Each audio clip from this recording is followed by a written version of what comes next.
बहुत सुंदर समय है। आज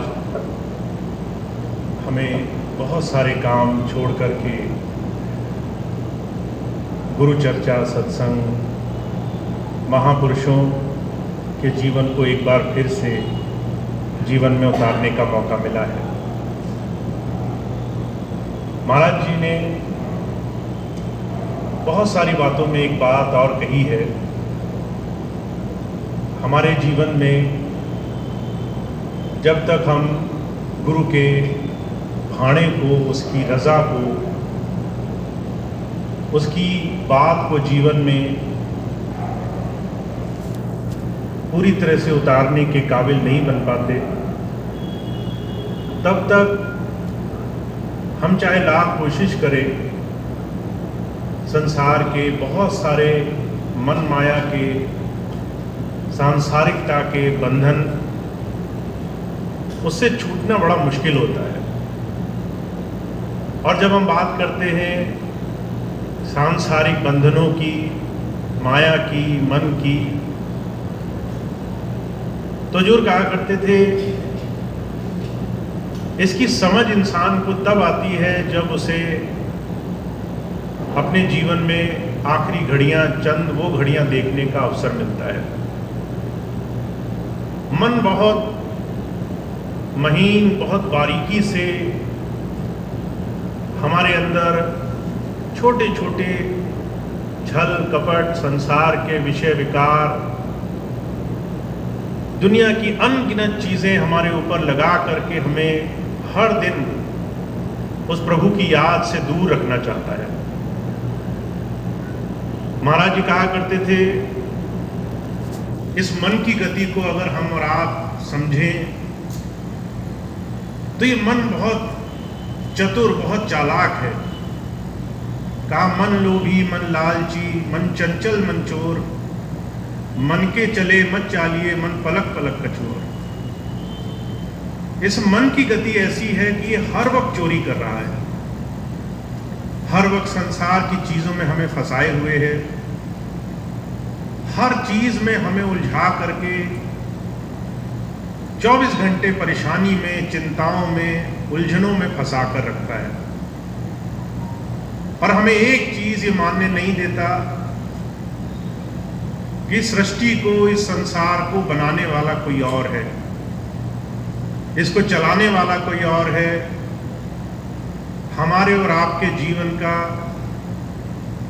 अपने जीवन के ज्यादा से ज्यादा जीवन का प्रारब्ध लिखने वाला कोई और है। जब सारी चीजें संसार में हम और आप साधारण जीवों से बहुत ऊंची एक शक्ति के द्वारा बनाई गई है, उसके द्वारा संचालित है, तो इस संसार में अनिष्ट जैसी कोई चीज नहीं होती। कोई भी चीज ऐसी नहीं बनी है जो इंसान को उसके ध्येय से, लक्ष्य से गिराने के लिए बनाई गई हो। अगर मनुष्य जीवन मिला है, मनुष्य जीवन में अगर ये अवसर मिला है तो हमें किसी सही दिशा में बढ़ाने के लिए मिला है। पर मन ये 24 घंटे हमें संशय में रखता है कि हमारा इस संसार में हर एक समय में, हर एक क्षण में, हर एक चीज हमारे विरुद्ध, हमारे खिलाफ बनाई गई है। और जो कहा करते थे, ये बहुत बड़ा कारण है कि हर एक इंसान अपना ज्यादातर समय मन के प्रभावों में जी रहा है। मैं जब अभी पिछले दिनों बाहर गया तो बहुत से ऐसे लोगों से मिलने का सौभाग्य मिला जो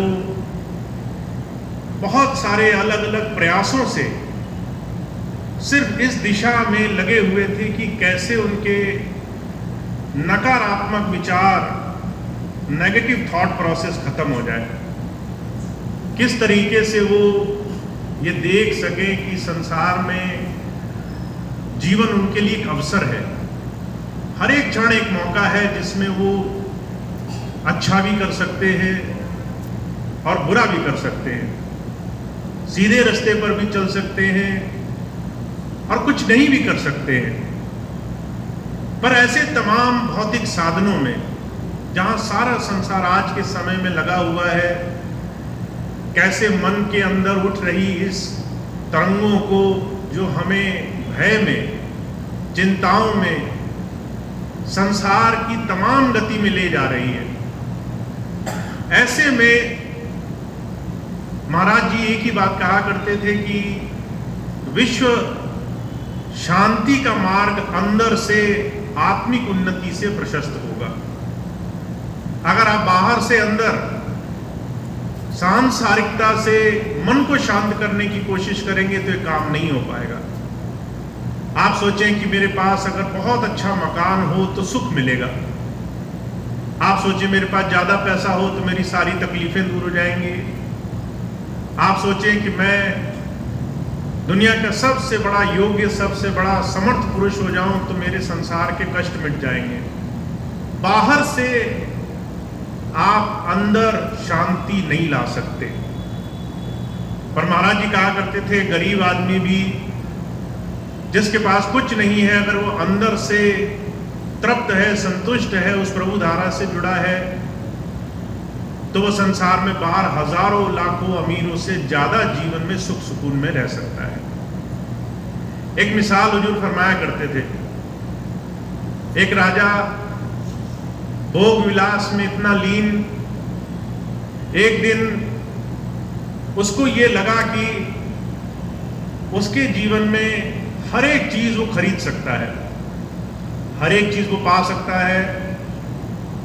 तो उसने बहुत ढिंढोरा पिटवाया कि कोई भी ऐसा आदमी हो जो मुझे मेरी पाई हुई चीजों से भी ज्यादा कीमती चीज ला के दे सके, तो मैं उस इंसान को बड़ा पुरस्कृत करूंगा, बहुत धनमाल दूंगा। राजा को ये भ्रम था कि जो शान और शौकत, पैसा, सब कुछ उसके पास है वो सबसे बड़ी चीज है। एक सिद्ध पुरुष आए, कहने लगे कि राजा, अगर आप मेरी एक छोटी सी बात पूरी करके दिखाएं तो फिर मैं आपको आपके सवाल का जवाब दूंगा। आप मुझे अपने राज्य में एक ऐसा आदमी बताएं जो सुखी हो।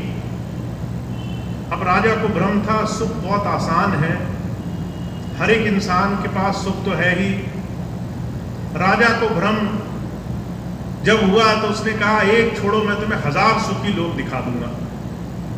राजा ने लोग भेजने शुरू किए, सबसे पूछना शुरू किया, तो उसको पूरे राज्य में कोई सुखी नहीं मिला। हर एक इंसान किसी न किसी चीज से दुखी है। कहा कोई तन दुखी, कोई मन दुखी, कोई चित्त उदास, एक एक दुख सबन को सुखी संत का दास। दुनिया में किसी न किसी तरीके से हर एक इंसान दुख में जी रहा है। किसी को इस बात का दुख है कि मेरे पास दूसरों से ज्यादा नहीं है, किसी को इस बात का दुख है कि मुझे जो चाहिए, जो मेरे मन में विचार हैं, उस हिसाब से मेरी जिंदगी नहीं है। किसी को इस बात का दुख है कि मुझे संसार में भौतिक, सांसारिक, शारीरिक अलग अलग तरह के सुख प्राप्त नहीं है। राजा ने सबसे पूछ लिया, किसी ने कोई ना कोई दुख गिना ही दिया। जब ये बात हुई, राजा बहुत परेशान, पूरे राज्य में एक सुखी आदमी नहीं मिला। आखिर में उसने एक गरीब किसान को पाया, शरीर पे कपड़ा नहीं, धूप में पसीने से लथपथ। राजा ने उससे पूछवाया, जब आखिरी इंसान मिला, कहने लगे, भाई क्या तुम सुखी हो? तो वो किसान कहने लगा, मैं बड़ा सुखी हूं। अब ये सुनकर के जितने भी दरबारी भेजे गए थे वो बड़े आश्चर्य में पड़ गए। जिसके पास सब कुछ है, संसार में बहुत सी चीजें हैं, वो भी सुखी नहीं है। और जो भौतिकता, सांसारिकता के हिसाब से गरीब दिख रहा है, जर्जर दिख रहा है, दुनिया की कोई चीज नहीं दिख रही, तो वो कहता है मैं सुखी हूं। राजा ने पूछवाया, तुम सुखी कैसे हो? तो वो कहने लगा, जो मुझे प्राप्त है वो पर्याप्त है, जो मुझे मिला है वो काफी है, मैं उसमें संतुष्ट हूं, मैं उसी में सुखी हूं। तो जो कहा करते थे, सारा संसार बाहर संसार में भौतिक चीजों में सुख जो आंतरिक बहुत बड़ी अवस्था है उसे पाने की तलाश में है। और सुखी कौन है? जो पहले अंदर जा करके, जो आज आपके पास उस प्रभु की कृपा से उसके भाणे में मौजूद है, उसकी रजा में आपको मिला हुआ है, उससे आप जीवन में सुख की अनुभूति करने में कामयाब हो। तो जब संत आते हैं वो कहते हैं संसार में उस मालिक की, उस प्रभु की रजा में रहना, जो वो आपको दे रहा है, उस तमाम जीवन को समझना, उस तमाम जीवन में संतुष्ट होना, ये बहुत बड़ी कला है जिसे संत महापुरुष संसार में सिखाने के लिए आते हैं। हम जब भी किसी धार्मिक स्थल पर जाते हैं, पूजा पाठ, किसी संत महापुरुष, किसी भी ऐसी स्थान की अवस्था में जहां पर हमें लगे कि ये दैवीय शक्ति रखता है, तो हम सोचते हैं कि हमें इनसे कुछ मांग लेना चाहिए। पर महाराज जी कहते हैं संतों का जीवन हमें रजा में, उस प्रभु की मौज में, उस प्रभु की जो दात हमें मिली हुई है उसमें संतुष्ट रहने, उसमें सुखी रहने की कला सिखाने का नाम है। अगर आज आपके पास जीवन में बहुत क्षणिक है जो दूसरों से कम है, फिर आप कैसे सुखी रह सकते हो? इस बात को अगर आप समझ गए कि आपके पास दूसरों से बहुत कम है फिर भी आप संतुष्ट हो, तो आपके जीवन के सारे लंबे चौड़े बड़े बड़े संसार की यात्राएं इसी दिन खत्म हो जाएंगी। आपके संसार की भागदौड़ मिट जाएगी, आपको और कुछ पाना शेष ही नहीं रहा, क्योंकि जो है वही पर्याप्त है। जहां आपको जो मिला हुआ है आपको उससे ज्यादा किसी और चीज की आशा नहीं है। अब ये अवस्था हमें कैसे प्राप्त होती है? जो आज है वो इतना तो नहीं है कि हम ये कह सकें कि ये दूसरे लोगों से ज्यादा बेहतर है। मुझे याद है बहुत पहले मैंने स्वामी जी का एक सत्संग सुना, तो स्वामी जी ने ये बात कही कि अगर हमें गुरु की रजा में, उसकी मौज में रहना आ जाए, तो सबसे पहले हम इसी क्षण से उसकी दया मेहर के लिए धन्यवादी होने लग जाते हैं। हमें जो अभी मिला हुआ है उसके लिए हम उसको धन्यवाद करने लग जाते हैं। तो मैं बहुत छोटा था, स्कूल में पढ़ता था, जब ये बात सुनी तो बहुत सोच विचार करके मन में ख्याल आया कि जो आज है उसके लिए हम धन्यवादी तो तब हों जब वो काफी हो।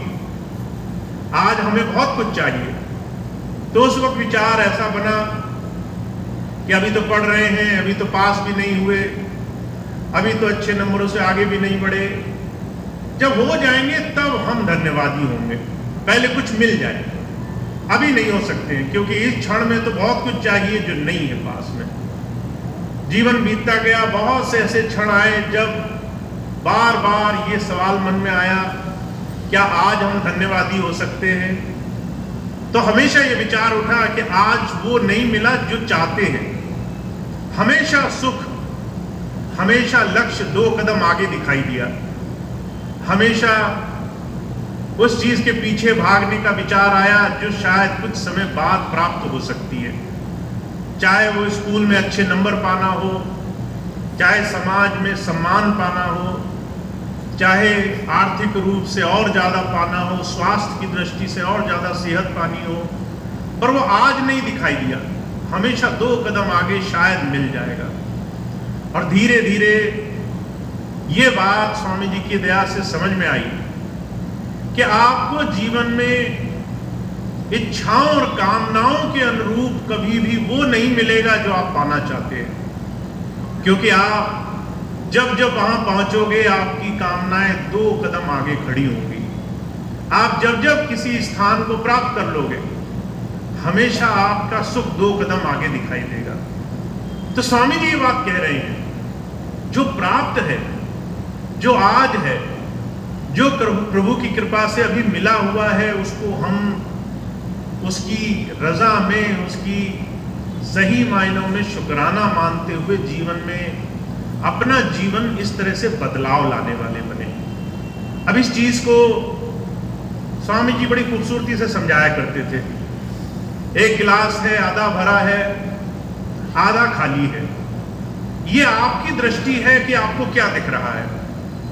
आपको आधा खाली गिलास भी दिख सकता है, और जो खाली है उसके लिए आपके मन में अफसोस, दुख, परेशानी, त्रुटियां, खामियां भी दिख सकती हैं। तरह तरह की शिकायतें भी हो सकती हैं कि बताओ हमने इतनी मेहनत करी, किसी ने पूरा गिलास भी भर के नहीं दिया, आधा ही दिया, आधा और भर देता तो क्या हो जाता। इस आधे में ही सुख था जो आगे आने वाला था। और दूसरी तरफ आप वो भी देख सकते हैं जो आपको प्राप्त है, वो भरा हुआ आधा गिलास, कि इसमें भी बहुत सुख है, इसमें भी बहुत आनंद है, शायद इसी में मेरी तृप्ति हो जाए, शायद इसी से मुझे सारे आनंद प्राप्त हो जाए। तो जो कहा करते थे, संत हमें दुनिया के पीछे दौड़ाने के लिए नहीं आता, वो जो हमें आज मिला है सबसे पहले उसके लिए धन्यवादी बनाने के लिए आता है, ताकि हम उसके रजा में, उस प्रभु की मौज में, उसकी सही जीवन की दात को समझ करके उसके सुख को अभी आज इसी क्षण प्राप्त करने वाले बने। पर ये मिलेगा कैसे? महाराज जी कहा करते थे, इसे आप सिर्फ शाब्दिक रूप में, सिर्फ कहने सुनने के आधार पर नहीं पा सकते। चाहे इस बात के इर्द गिर्द कितने ही बयान किए जाएं, ये चीज आपको सिर्फ बाहरी कहने सुनने से नहीं मिलेगा। इसके लिए आवश्यकता है कि आप एकांतवासी बने। बाबा सारा सिंह जी महाराज हुए, वो कहा करते थे, ध्यान एक ऐसी अवस्था का नाम है जो आपके अभी इस मौजूदा स्वरूप से आपको जोड़ने का काम करता है। ध्यान इसलिए मत करो कि आपको कुछ पाना है, ध्यान इसलिए करो कि जो है उसको आप अभी महसूस कर सको।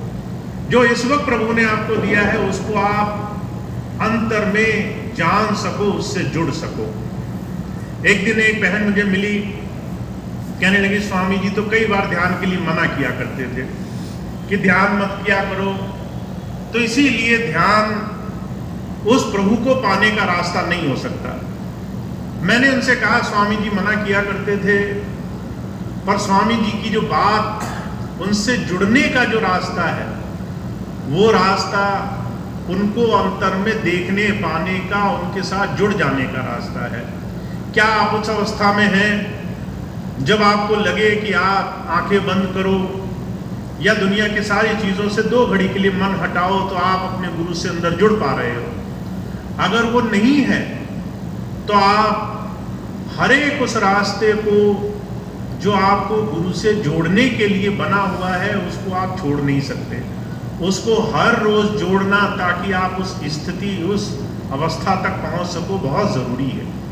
तो ध्यान इसलिए मत करो कि आपको कहीं जाना है, कुछ पाना है, कहीं पहुंचना है, किसी बहुत परम स्थिति को पाना है। ध्यान इसलिए करो कि आपको अपने बाहरी जीवन से कुछ देर हटकर आंतरिक जीवन में जुड़ना है।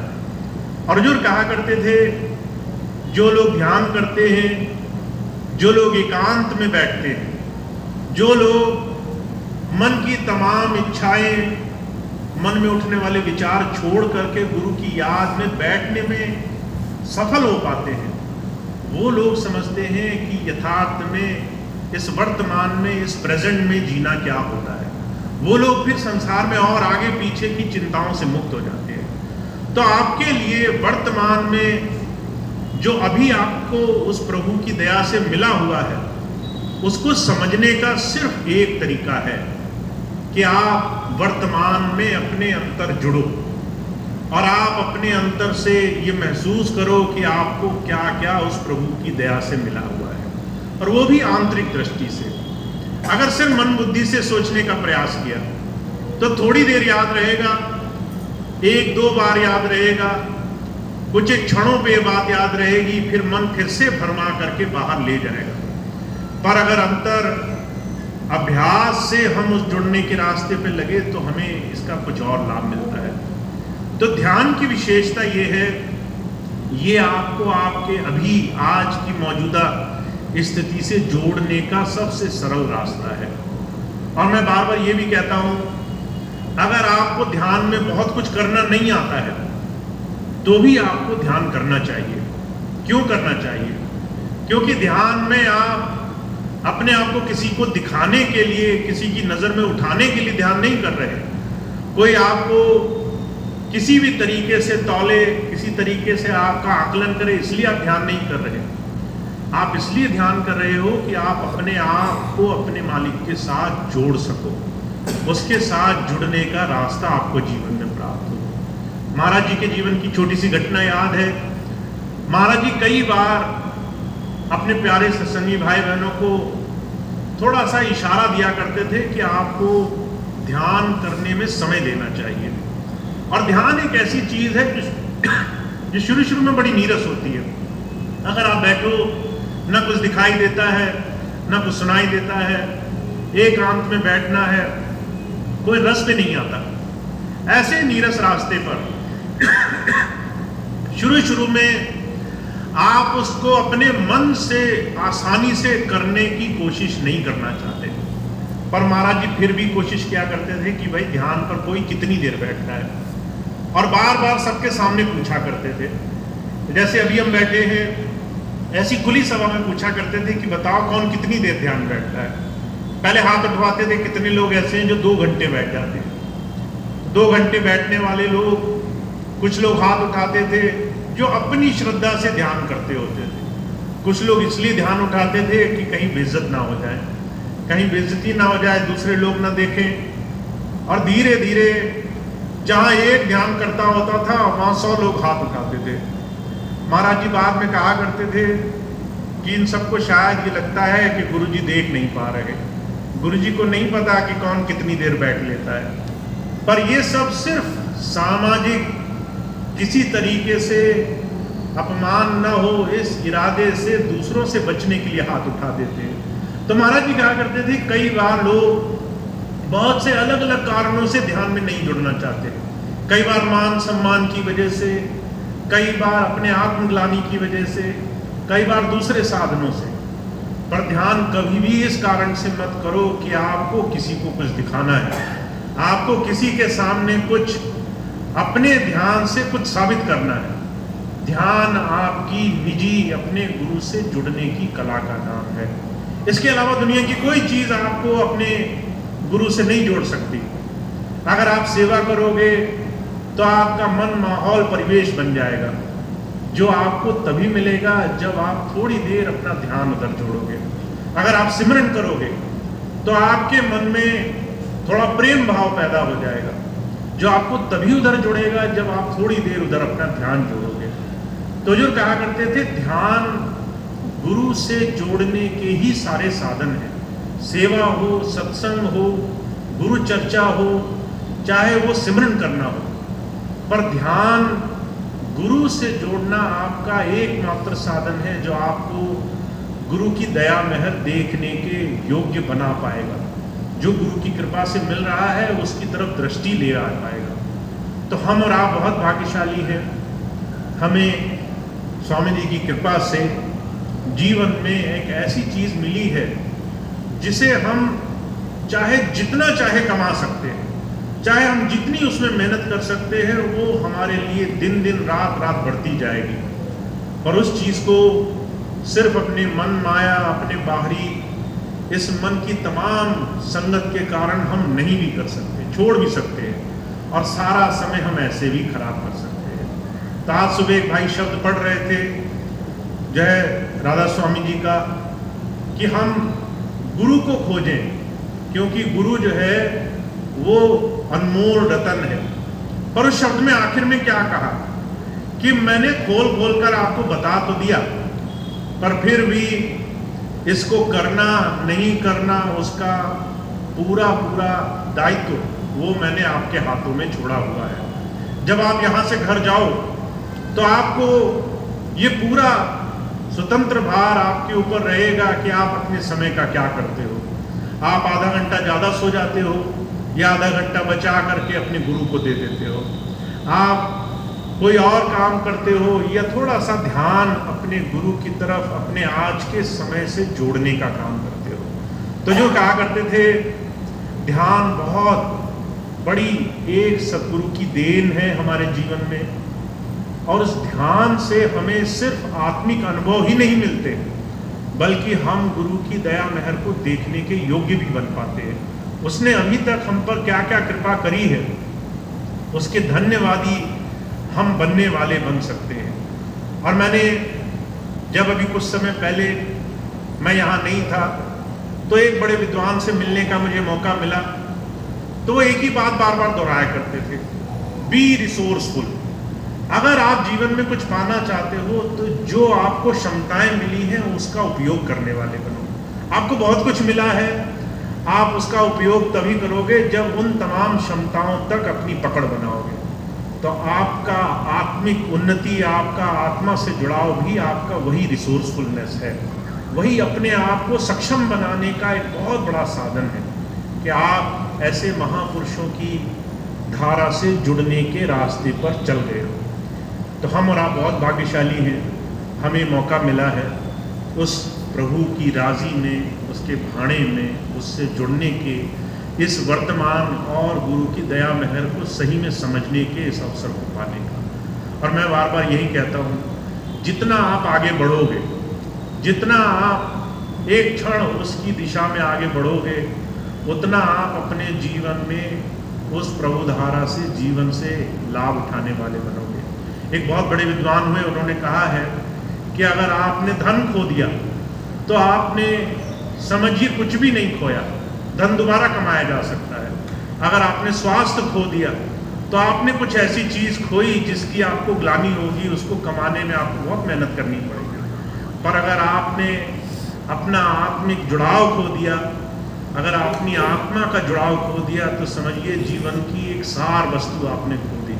इसको आप दोबारा वापस नहीं पा सकते, इसको दोबारा जीवन में प्राप्त नहीं कर सकते।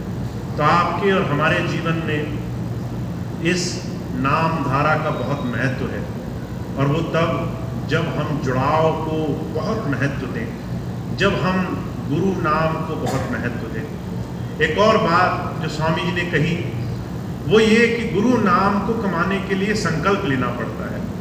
आप अगर चाहते हैं कि आप जीवन में कुछ नया काम करें तो आपको एक व्रत लेना पड़ता है, एक कमिटमेंट धारण करना पड़ता है।